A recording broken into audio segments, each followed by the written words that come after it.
tehničko pitanje. Može samo, ali... Evo, brzo ću. Pošto je bilo najavljeno da će biti pres o vezama AMB-a i portala Udar. Tako je.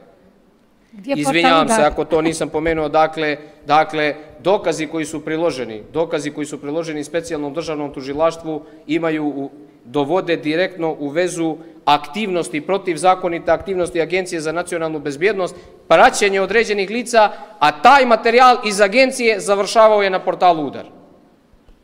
Da li je to normalno da se dešava u demokratskoj državi? Koji je zatvoren, taj portal je zatvoren odmah nakon izbora i nije mu se ušlo u trag, ali ući će mu u trag. Postoje fotomaterijal, dakle postoje slike, postoje zabilješke, postoje aktivnosti, postoje svjedočenja službenika vezano za to i kako je moguće da nešto što radi agencija posle par dana završi u istom formatu, završi na portalu Udar.